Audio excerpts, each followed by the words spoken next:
Imam Ali and Sayyidah Fatima was an exemplary woman of great ability, intelligence, knowledge, insight, courage, and perseverance. She was born to a family formed by the Prophet, the most outstanding figure in history. The Prophet's wife, Sayyidah Khadija, a devoted woman, was her maternal grandmother, and her paternal grandmother was Fatima, daughter of Asad. Sayyidah Zainab was a brilliant star in the mandate sky that received rays of holiness from the 5 suns. It was through her holy origins and pious edification that she manifested so great a fortitude in Karbala. It was 5th Jumadil Awwal in the 5th Hijrah, 5 years after the Muslims had accompanied the Prophet and his family in the migration to Medina, and the Holy Prophet's daughter, Sayyidah Fatima, gave birth to a little girl.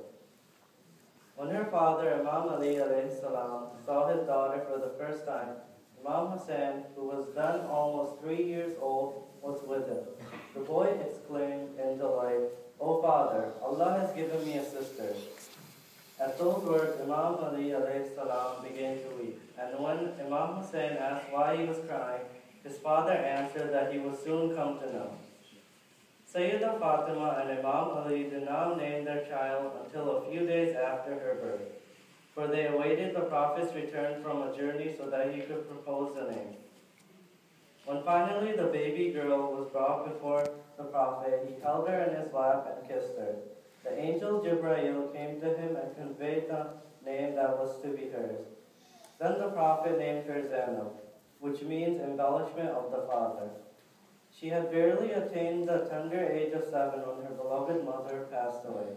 Her mother's death had closely followed her cherished grandfather's passing away. Sometime later, Imam Ali married al-Bani, whose devotion and piety encouraged Bibi Zainab in her learning. In her character, she reflected the best attributes of those who raised her. In sobriety and serenity, she was likened to al-Mu'mineen Khadija, her grandmother. In chastity and modesty, to her mother Fatima Zahra. In eloquence, to her father Imam Ali. In forbearance and patience, to her brother Imam Hassan. And in bravery and tranquility of the heart, to Imam Hussein. Her face reflected her father's awe and her grandfather's reverence. When the time came for marriage, she married in a simple ceremony to her first cousin Abdullah ibn Jafar Tayyar. Together, this young couple had 5 children, of whom were 4 sons: Ali, On, Muhammad, and Abbas, and 1 daughter, Kulsum.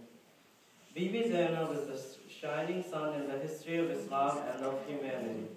The history of Karbala is based on 2 pillars, the rising of Imam Hussein and the rising of Bibi Zainab. She was an outstanding figure in the history of Karbala. She sacrificed her 2 sons and her life for the cause of Allah. After the martyrdom of her brother and her 2 sons, On and Muhammad, she said, "O my Lord, accept our humble sacrifice to you." After the tragic battle of Karbala, no one was left except her weak nephew to stand up to the oppression and speak the truth. In this case, for Bibi Zainab, it was an obligation for her to stand up to the tyrant Yazid. After the massacre of Imam Hussein and his companions at Karbala, the forces of Yazid took the children and women of Imam Hussein's caravan as prisoners. They were taken from Karbala to Kufa and from Kufa to Damascus, the capital and stronghold of Umayyad power. In Damascus, the women and children were present into the court of Yazid. She delivered a furious sermon in the court. She said, "I fear no one but Allah.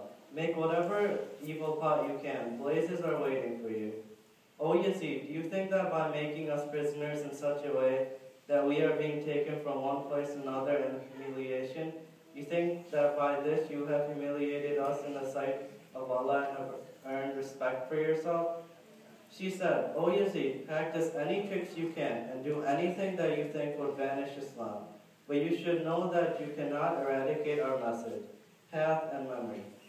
You should know that our memories will never die." After the members of the caravan were released from Yazid's prison, Bibi Zainab requested that they be given a house where they could mourn their dead ones.